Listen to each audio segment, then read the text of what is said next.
Veamos algunas estrategias rápidamente. Si usamos la flor, nosotros en la flor podemos tener algunas ideas de cómo trabajar, por ejemplo, cuando queremos movilizar el reconocer mis limitaciones y fortalezas. Ayudémoslos a reconocer el vocabulario emocional, démosles espacios para que se conecten con la interioridad, ese cuarto de hora, pero es un cuarto de hora con sentido, es un cuarto de hora cercano que le hace vivir la realidad por la cual están pasando nuestros estudiantes. Vinculémoslo, ¿cierto?, con las emociones, con espacios en que podamos conectarnos, veamos, identifiquemos cuáles pueden ser esos detonadores que hacen, ¿cierto?, que ocurran cosas que implican consecuencias para otros, y seamos modelos. Eso es muy importante, ser modelo. Si nosotros queremos trabajar en el aula, establecer y mantener relaciones positivas, es bueno trabajar metodologías cooperativas. Muchos ya están poniendo en práctica muchas metodologías cooperativas. Las metodologías cooperativas las podemos trabajar de manera distinta por ciclo. Podemos intentar, ¿cierto?, instalar mensualmente estrategias cooperativas e irlas cambiando una vez al mes. No necesariamente las tenemos que implementar todas juntas y todas iguales para todos los ciclos. Modelar habilidades con el ejemplo, trabajar las actividades extracurriculares respondiendo también a estas necesidades socioemocionales, ¿ya? Abrir espacios de diálogo y de encuentro, trabajar con métodos de proyecto y ser un mediador de conflicto. Por otro lado, si nosotros queremos trabajar el sentir y demostrar empatía por los demás, es bueno incorporar, por ejemplo, aprendizaje de servicio, establecer conciencia social realizando proyectos de aula, trabajar la empatía, intencionar actividades transversales que ya nos ha aportado mucho desde el Mineduc con el trabajo de formación ciudadana, ¿cierto? También podemos trabajar siendo modelador en la expresión de emociones, tener límites claros dentro del aula, trabajar con mucha consistencia, sobre todo si son varios profesores que están dentro del aula, y fijar metas alcanzables. Tomar decisiones teniendo en cuenta las consecuencias. Es importante permitir a los estudiantes que decidan el cómo hacer ciertos procesos de aprendizaje una vez que ustedes les indican el qué. Y uno de los métodos para trabajar eso es los proyectos, y que entiendo que muchos ya los están poniendo en práctica. Establecer instancias de análisis, ¿cierto? Trabajar el diálogo, trabajar en las distintas asignaturas, teniendo bien claros los propósitos y tener en cuenta muchas instancias, ¿cierto?, para poder canalizar las necesidades que ocurren dentro del aula. Ahora, si nosotros queremos trabajar preventivamente esto, lo que tenemos que hacer es dar los espacios. Demos los espacios de expresar, de comprender, denominar y gestionar habilidades. Preescolar, enseñanza básica y enseñanza media pueden perfectamente tener un itinerario. Aquí en el centro yo anoté algunas, que son las que normalmente se trabajan. CASEL propone estas, ¿ya?, que van desde identificar emociones, a motivar la motivación personal, disciplina personal, analizar situaciones, identificar problemas, evaluar, etc. Todas estas las propone CASEL. Lo más importante es que esto no lo tiene que promover convivencia con una actividad al mes. Esto tiene que visualizarse en todas las disciplinas que entran al aula. Y para ello, las disciplinas en cada momento de la clase pueden trabajar de distinta manera estas habilidades. Tanto al inicio de la clase, cuando yo quiero saber cómo vienen mis estudiantes, yo lo puedo saber con ciertas estrategias que movilicen alguna de estas habilidades. Si yo quiero activar los conocimientos, la forma en que lo activo, las metodologías y la forma en que manejo el contenido, la transposición didáctica que yo hablaba, también va a ser la diferencia para movilizar alguna de estas habilidades que están en el centro. La manera en que yo recapitulo lo aprendido, es decir, cómo me doy cuenta que aprendieron, también lo puedo hacer a través de estrategias que puedan permitir el diálogo y que puedan permitir, ¿cierto?, que un estudiante sea capaz de decir desde dónde lo ve él. cómo lo aprendió o cómo lo asocia a su experiencia. Entonces es muy importante que entendamos que si bien es cierto, la pastoral, convivencia escolar, desarrolla múltiples actividades que aportan, ¿cierto?, de manera paralela a el desarrollo de estas habilidades, si no integramos al currículum las habilidades socioemocionales, espirituales, junto con las cognitivas, no vamos a avanzar. No se va a vivenciar esto como se debiera, ¿ya? O sea, es muy importante eso. El Mineduc, como ustedes ya saben, y esto no voy a profundizar, nos ha dado muchas alternativas para trabajar. Al inicio de la clase, este es un documento que ustedes pueden acceder a él para cerrar la clase, para trabajar en grupo, para enfrentar conflictos. El Mineduc nos ha dado múltiples herramientas. Y algunas de ellas, que son las que yo les quiero dejar a ustedes, son las herramientas que utiliza el Ruler. El Ruler tiene 4 grandes herramientas, que son el acuerdo emocional, el medidor emocional, el metamomento y el blueprint. Pero también tiene el emocionario. Y el emocionario lo que hace... pero no creo que se ve, Cecilia. No se va a ver porque va a ocurrir lo mismo que... Bueno, yo después les puedo compartir esta presentación. Lo que pasa es que se ve solo la presentación, pero no se ve abierto el emocionario. Claro, es que ocurrió lo mismo que recién, que no se veía con el otro. Me tengo que volver atrás para volver a compartir. Entonces, ahí sí. El emocionario es una especie de diccionario de emociones que se trabaja como un itinerario de vocabulario por ciclo, que va aumentando los grados de complejidad, y es muy bonito visualmente, y de la forma en que se define cada emoción ayuda mucho a que el estudiante vaya acercándose a ese sentimiento, ¿ya? El acuerdo emocional, vamos a ir viendo primero el Ruler. El medidor emocional, yo no sé cuántos de los que estuvieron conmigo el año pasado lo están aplicando. Me encantaría saber si hay alguno que lo está aplicando y que lo puso en su sala.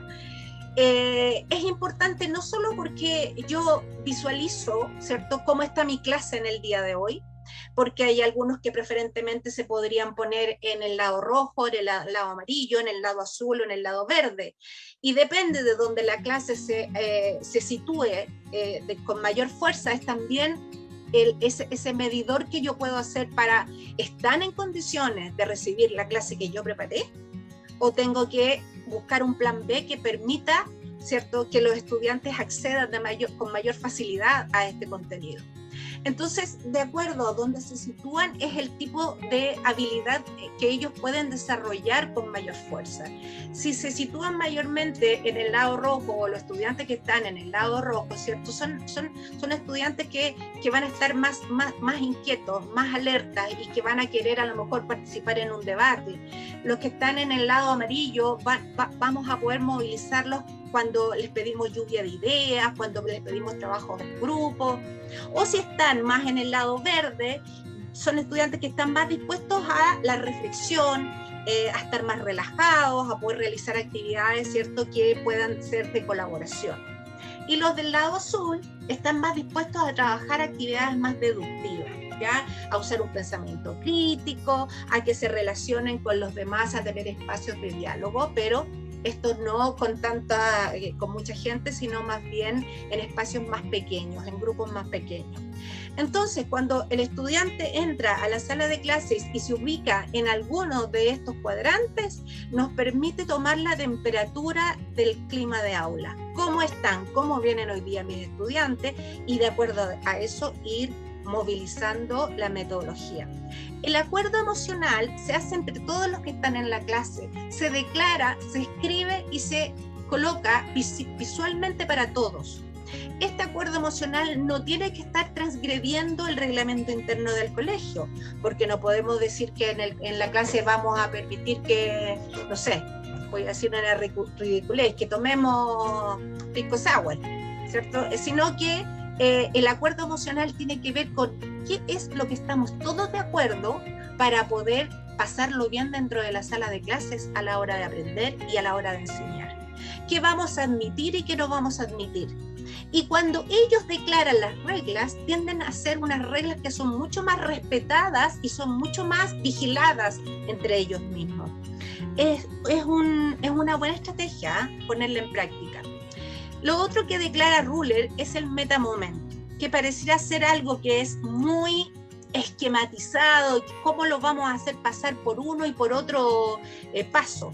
Pero la verdad es que cuando esto se trabaja desde que son pequeñitos, suele ser bastante fácil y fluye sin darse cuenta.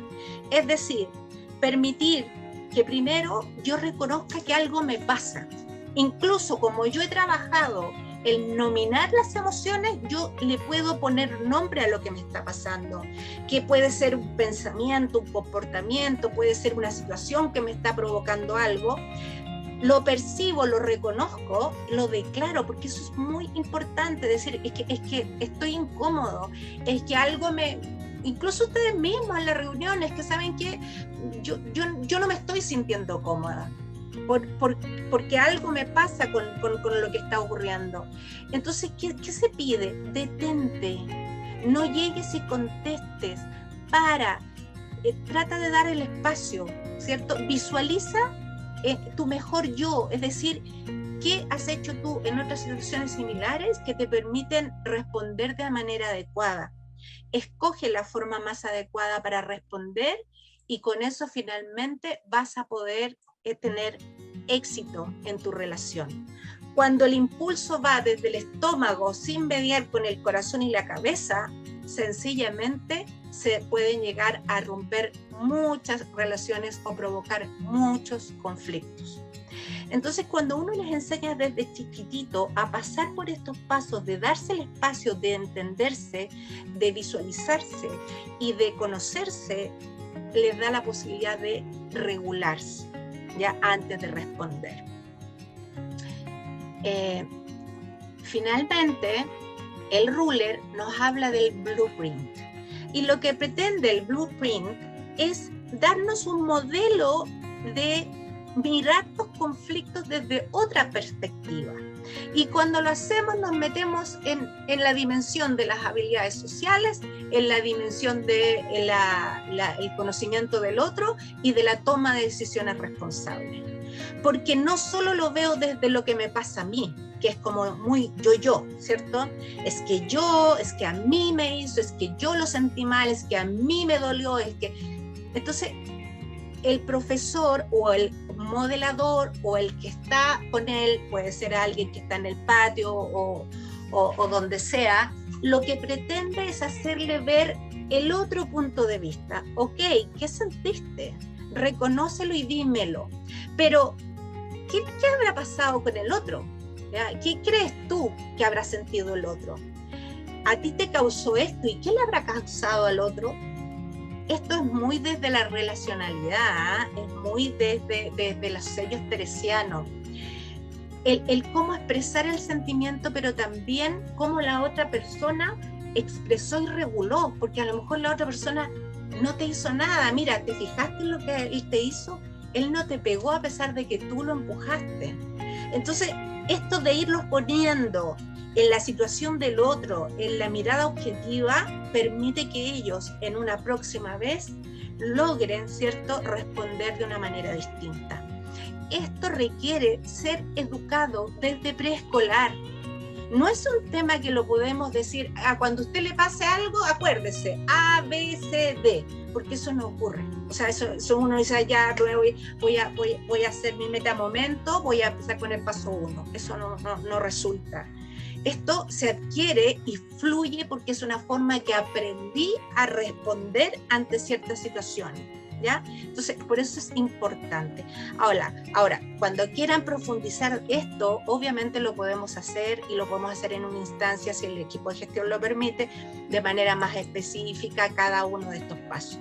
Ahora les quiero hablar del mindfulness, pero no desde ese mindfulness desde la meditación trascendental y desde mucho tiempo, sino ese mindfulness que me permite a mí hacer ciertas acciones puntuales en la sala de clases cuando yo comienzo.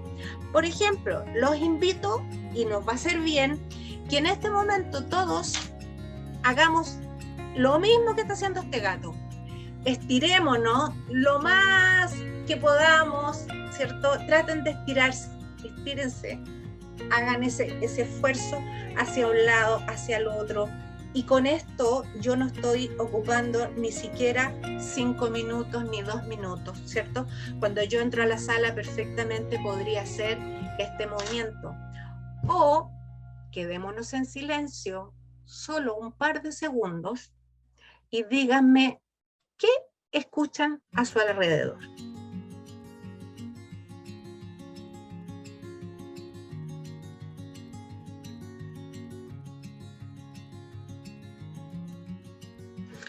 ¿Quién me puede decir qué escuchó? Solo 2 personas que me puedan decir si escucharon algo, si les dio la posibilidad de escuchar algo. Yo el sonido de mi ventilador hacia al lado. Pero yo creo que no sabían ni siquiera que estaba sonando hasta que no le pusiste atención, ¿cierto? Esto también lo podemos hacer. Eso es como, no sé, un minuto. Silencio y escuchemos qué está pasando. A lo mejor vamos a escuchar ruido de patio, pelotas, música, niños corriendo, no importa. Pero eso, ¿qué es lo que hace? Dice estado de conciencia del aquí y del ahora. Eso es lo que dice mindfulness. O démonos esos 2 minutos y digamos, a ver, ¿qué me está pasando? Traten de escuchar su cuerpo. ¿Qué escuchan? ¿Hambre? ¿Sonido de tripas? ¿Frío? ¿Calor? ¿Me duele algo? ¿La posición que he tenido me tiene como complicada? ¿Tengo sueño? Sueño, sí. Me imagino, pero el tema es, ¿nos damos la posibilidad de tener esa conciencia del aquí y del ahora? ¿Se la damos a nuestros estudiantes antes de empezar la clase? Es muy importante, porque eso también tiene que ver con la autorregulación. Hacer garabateo. ¿No les ha pasado que cuando están como complicados se sienten y empiezan a hacer, y algunos hacen un tremendo punto negro y de ahí hacen otra raya y otra raya? Pero eso los lleva a ir hacia adentro. Se están dando el espacio a través de esa, ¿cierto?, raya o dibujo que hacen, de escucharse, de pensar, de reflexionar sobre lo que les está pasando. Otro aspecto que puede servir muchísimo es la coreografía de aula. Y al respecto, por favor, no más auditorios para hacer esas ponencias de clase. Hay miles de alternativas en que podemos reubicar las mesas, las sillas, y que hacen que los estudiantes se sorprendan, como decía Barrera, ¿cierto?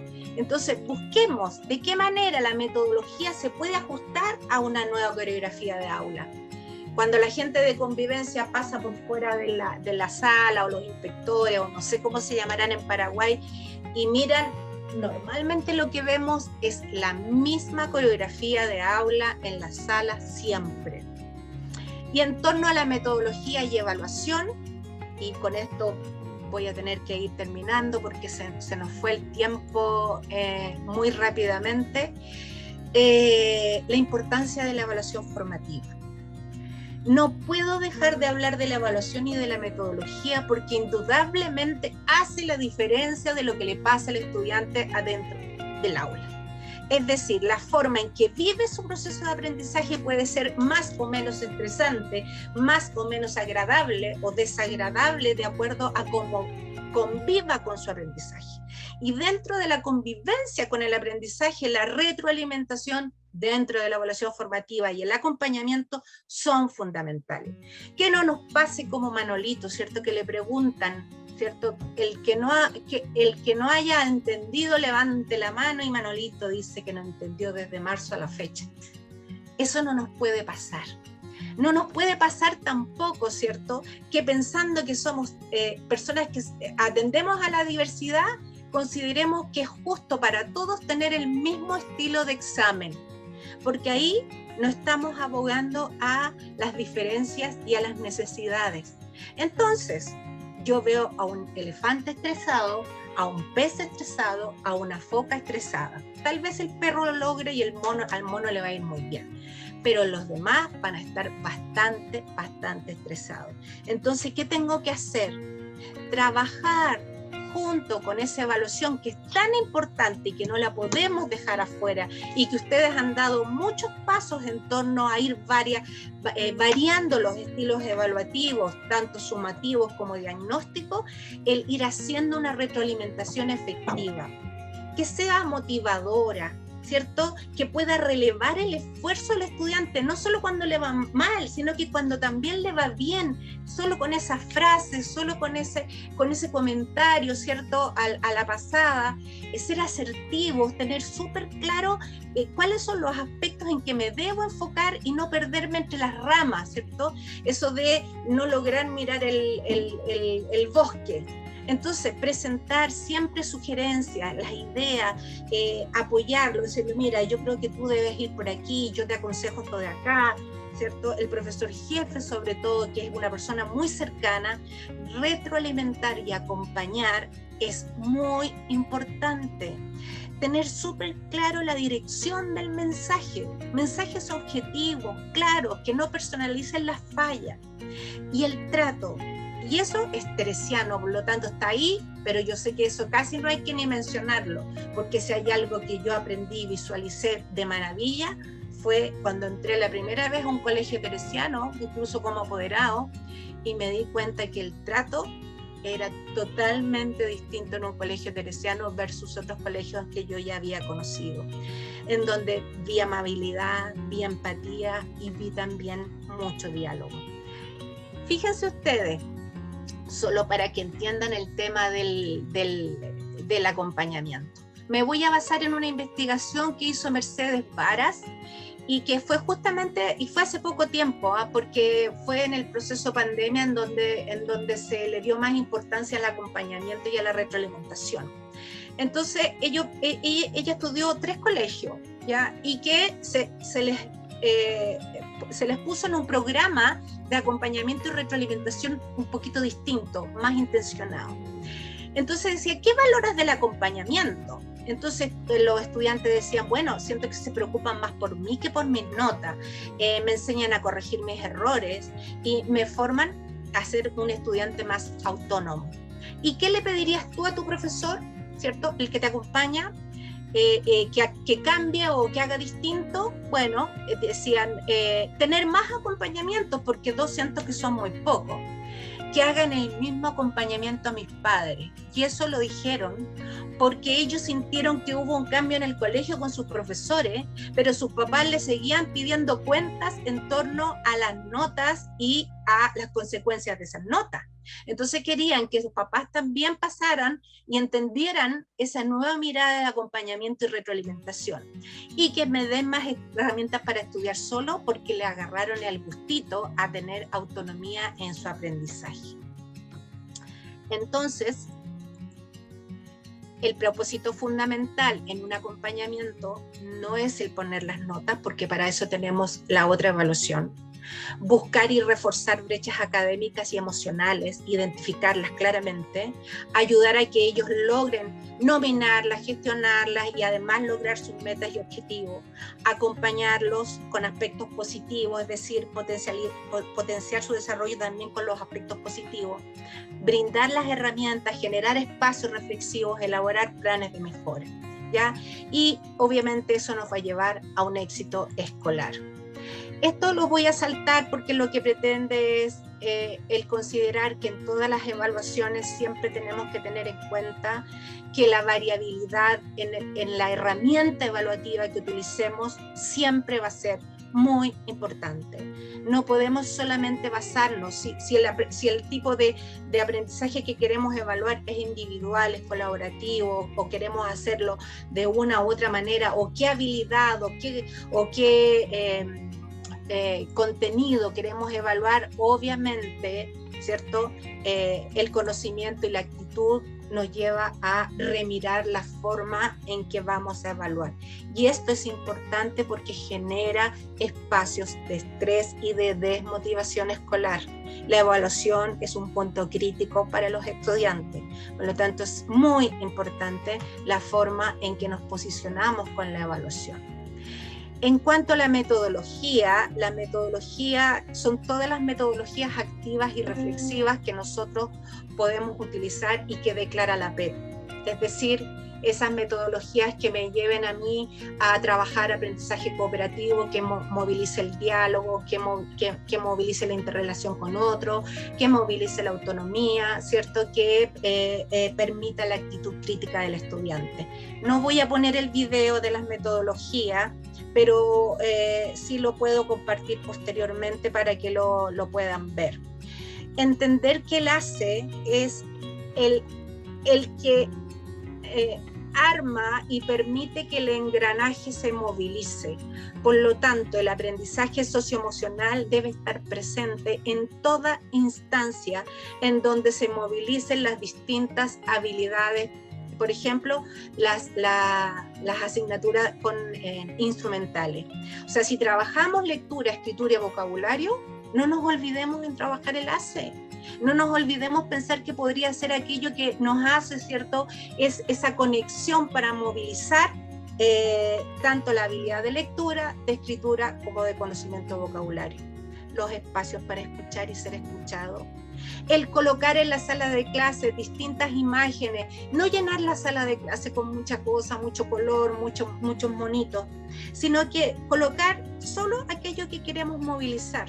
Si queremos movilizar los pasos para resolver un problema, coloquémoslo, visualicémoslo, pongamos la foto del metamomento, ¿cierto? O si queremos movilizar la empatía, podemos ver, ¿cierto?, una foto que movilice eso que les sorprende, y que esa misma foto con el elefante, por ejemplo, ellos no lo podrían asociar a la empatía. Entonces, como que se quedan mirando, ¿qué me quiere decir con esto? Entonces tienen que ser fotografías e imágenes que movilicen, ¿ya? Dar esas posibilidades de los 10 minutos diarios, o 5 minutos, o 2 minutos, o 1 minuto, o articularlo dentro de la semana con 1 hora a la semana, como ustedes estimen conveniente. Y no quiero terminar sin establecer esto. Cuando un colegio quiere promover un programa exitoso de aprendizaje socioemocional, deben ser programas focalizados, activos, secuenciados y explícitos. Tienen que ser de tal manera diseñados, ¿cierto?, que estén incluidos como parte del programa escolar, dentro de las actividades, dentro del horario establecido. Activo porque debe movilizar la experiencia y poner en práctica las habilidades. Y secuenciado porque tenemos que respetar que todos los ciclos no van a ser los mismos, que debemos ir paso a paso y seleccionar aquellas sesiones que son las más adecuadas para cada ciclo. Y explícito porque tienen que ser capaces de vivirlas, no solamente escucharlas, no solamente ver que un profesor las menciona. Por lo tanto, si queremos avanzar en este tema, debemos hacer del ACE una prioridad, llevando a cabo primero una evaluación de las necesidades de nuestro centro, alinear los objetivos ACE con nuestro plan estratégico y considerar, ¿cierto?, todo lo que moviliza el centro, los tiempos, las reuniones, los itinerarios, la integración del lenguaje, las rutinas. Propiciar prácticas de formación docente para toda la comunidad, incluyendo los padres, ¿ya? Coordinar los esfuerzos de que los programas extracurriculares respondan a estas necesidades también del ACE. Integrar el ACE en el currículum académico, que no sean intenciones aisladas de los días de o las celebraciones de, son parte del aula, ocurren todos los días en el núcleo pedagógico, son parte del profesor de química, de física y de biología, y que se complementan con las acciones que hace el área de convivencia, el área pastoral o todas las otras áreas. usemos datos para ir evaluando este proceso que queremos implementar. ¿Vamos bien? ¿Nos está resultando? ¿Sirve lo que estamos haciendo? Porque se está declarado en el PI o en el PME, en el plan estratégico, yo tengo que ser capaz de hacer un seguimiento, ¿cierto? Para poder ver que sí vamos por buen camino. Crear el entorno, ¿cierto? Que sustente el ACE, es decir, todo lo que tiene que ver con las prácticas, las restaurativas, las regulaciones emocionales, el reglamento interno, todo tiene que dar coherencia y consistencia a esto. Incorporar la voz del estudiante, dar espacios a lo mejor de esos focus group en que escuchamos y involucrar a la familia. Y para involucrar a la familia, y con esto sí que cierro, quiero ponerles un video que a mí me parece que resume un poco todo lo que hemos visto hasta ahora. Criar niños requiere que las escuelas y padres trabajen juntos para crear ambientes seguros y sostenibles, mientras que les ayudan a los niños a comprenderse, a comprender a otros y a hacer decisiones responsables. Para tener el éxito, los niños tienen que prepararse hoy en día con ciertas destrezas que los van a ayudar en el futuro. El aprendizaje social y emocional ayudaría a mis hijos en todas las áreas de ellos mismos, ser motivados, ser responsables, cómo manejar el estrés, cómo platicar de sus emociones. Son cosas que hacen a cualquier ser humano más exitoso en la vida. La importancia de que los padres nos ayuden con el aprendizaje social y emocional. Creo yo que es muy importante. La manera en la cual nosotros como padres podemos manejar el aprendizaje social y emocional es modelando esas competencias dentro de nuestra casa. Enseñarles un poquito de ese sentido de responsabilidad. Tenemos que darles esa seguridad. Por ejemplo, practicar ser responsables, practicar tener esa disciplina para poder hacer las cosas a tiempo, la puntualidad, llegar a citas o a lugares a la hora que deberían de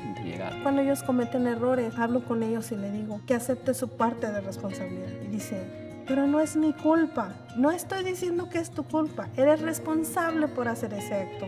Tengo metas que ellos sean felices, que sean contentas con ellos mismos y con sus decisiones, que ellos participan en una manera positiva para mejorar sus condiciones, pero también la condición de la sociedad en general, del mundo. Esos son. Las investigaciones indican que el aprendizaje social y emocional puede tener impactos positivos en el clima escolar y promover muchos otros beneficios para los estudiantes, incluyendo mejor desempeño académico, mejoramiento de actitudes como el atender a la escuela, menos experiencias negativas como recomendaciones a la oficina por mal comportamiento y también menos estrés. Tiene mucho sentido que el aprendizaje de social y emocional se enseñe al mismo tiempo que lo académico, con el mismo plan de estudio. Es importante que los estudiantes, los muchachos, la juventud de hoy, tengan oportunidades de hablar con sus papás y los maestros de la escuela para poder tomar decisiones, para llegar a esas metas de decir, esto no me conviene y esto sí me conviene. Como los estudiantes van aprendiendo destrezas sociales y emocionales, es importante que tengan oportunidades para practicarlas y aplicarlas en situaciones reales, tanto en la escuela como en la casa. Los padres pueden ampliar el aprendizaje social y emocional en la casa de muchas maneras. Aquí tenemos 5 ejemplos sencillos. Para conciencia de sí mismo, dese tiempo diario para platicar con sus hijos de emociones, compartiendo con ellos sentimientos personales y preguntándoles que les nombren a los de ellos. Para autocontrol, enseñe y modele formas positivas de manejar estrés, desilusiones y también corajes. Para conciencia social, use el tiempo de lectura y cuentos con sus hijos, preguntándoles cómo se sienten o qué harían si estuvieran en la misma situación que los personajes de los cuentos. para habilidades relacionales. Enséñeles la habilidad de resolver conflictos a sus hijos, preguntándoles de alguna situación en lugar de darles consejos. Por ejemplo, ¿cómo pueden trabajar para arreglar las cosas? ¿O qué creen que sentía su amigo cuando pasó eso? Y finalmente, para tomar decisiones de manera responsable, hable con sus hijos de consecuencias, preguntándoles, por ejemplo, ¿qué pasaría si decidieron no ponerse el abrigo cuando está haciendo frío?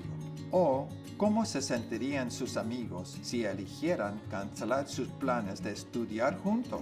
Si los estudiantes tienen esas habilidades, va a aumentar la posibilidad de que van a tener ellos éxitos, no solo hoy en la escuela, sino también en el futuro, en sus carreras y en su vida en general. Criar niños. Bien, lo más importante de esto,